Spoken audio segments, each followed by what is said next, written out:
ప్రియులారా, మన ప్రభు అయిన యేసు క్రీస్తు నామంలో మీకు శుభోదయం.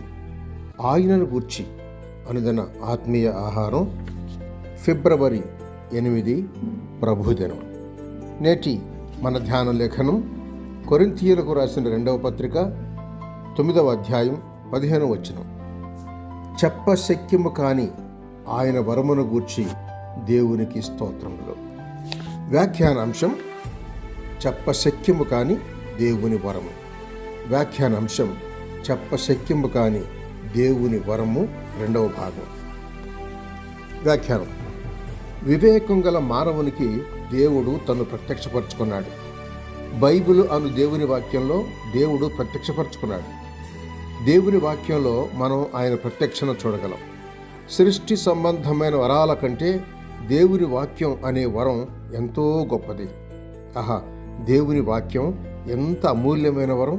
మనము దేవుని వాక్యం చదివేటప్పుడు దేవుడు మనతో మాట్లాడతాడు. మహిమలో నుండి దేవుని స్వరం మనతో మాట్లాడుతుంది. మన అక్కరలను బట్టి దేవుని వాక్యం ఒకప్పుడు మెల్లని స్వరంతోనూ, మరొకప్పుడు అవసరాన్ని బట్టి ఉరుము వంటి స్వరంతోనూ మాట్లాడుతుంది. దేవుని వాక్యంతో మన హృదయ వాంఛలను ఆయన తీరుస్తాడు. దేవుని వాక్యంలోనే మనకు అవసరమైన ఆలోచన, ఆదరణ ఆయన అనుగ్రహిస్తాడు. మన కన్నీటిని తుడిచివేస్తాడు. దేవుడు తన వాక్యం ద్వారా నీతి మార్గంలో నడిపిస్తాడు. వ్రాయబడిన వాక్యం దేవుని ప్రత్యక్షత గలదై ఉన్నది. దేవుని వాక్యం అద్భుతమైంది, అమూల్యమైంది, ఆశీర్వాదకరమైనది.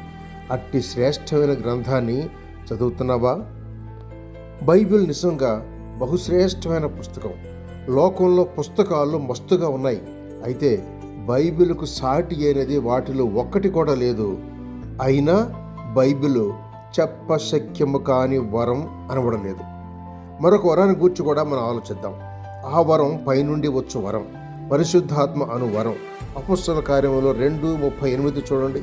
పరిశుద్ధాత్మ పరిశుద్ధ త్రిత్వంలోని 3వ పురుషుడు. ఆయన సత్యస్వరూపి అయిన ఆత్మ. విశ్వాసికి క్రీస్తు శరీరము అను సంఘమునకు వివిధములైన కృపావరాలను అందించేవాడు ఆయనే. ఆయన సమస్తమును బోధించు ఆత్మ. ప్రభు చెప్పిన సంగతులను జ్ఞాపకం చేయువాడు.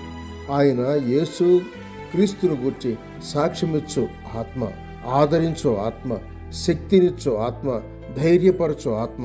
అట్లు ఆయన పనులు, ఆయన లక్షణాలు ఎన్నో ఉన్నాయి. అయితే ఏం?